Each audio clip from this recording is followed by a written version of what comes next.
Audiobook Incorporated presents an unabridged recording of Defend and Betray by Anne Perry, narrated by Davina Porter. This work, copyrighted 1992 by Anne Perry, is recorded by arrangement with the Donald Moss Literary Agency.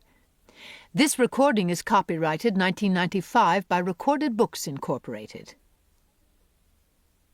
After a brilliant military career, esteemed General Thaddeus Carlyon finally meets his death, not in the frenzy of battle, but at an elegant London dinner party. His demise seems to be the result of a freak accident, an accident that followed a night of spiteful quarrels and discord among the general and his family. And now, Defend and Betray.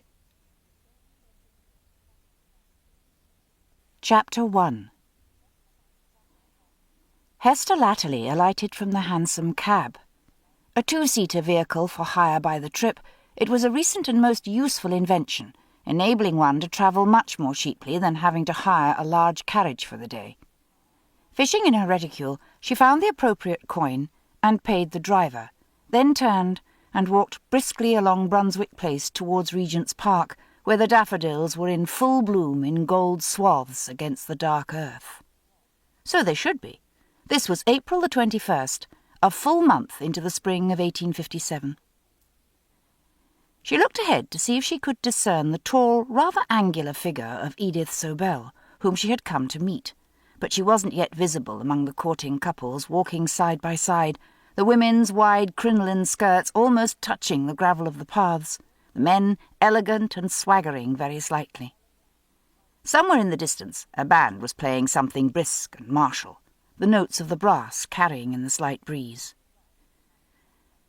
She hoped Edith wasn't going to be late. It was she who had requested this meeting, and said that a walk in the open would be so much pleasanter than sitting inside in a chocolate shop, or strolling around a museum or gallery, where Edith at least might run into acquaintances, and be obliged to interrupt her conversation with Hester to exchange polite nonsense. Edith had all day in which to do more or less as she pleased. Indeed, she had said, time hung heavily on her hands, but Hester was obliged to earn her living. She was presently employed as a nurse to a retired military gentleman who had fallen and broken his thigh.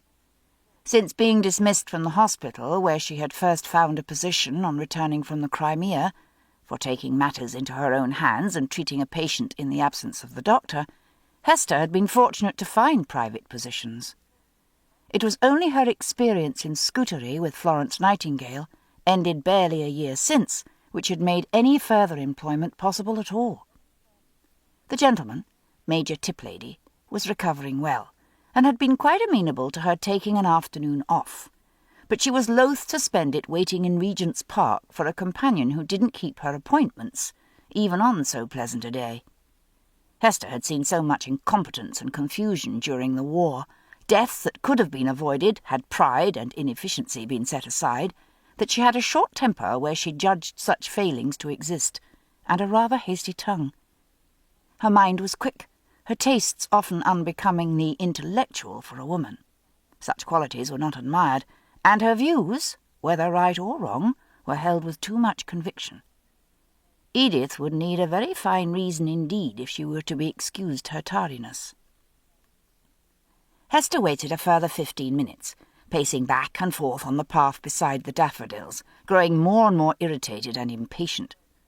It was most inconsiderate behaviour, particularly since this spot had been chosen for Edith's convenience.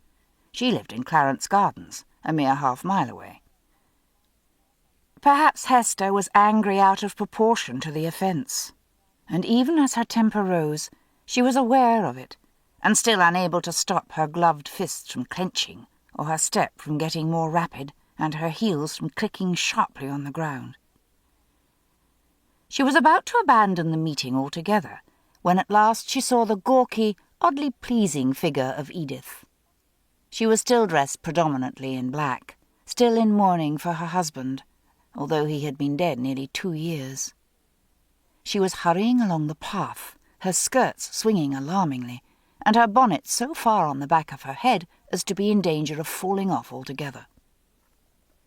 Hester... To keep listening to this audiobook, I've left you a link in the description so you can do it, at no cost thanks to Audible's 30-day free trial.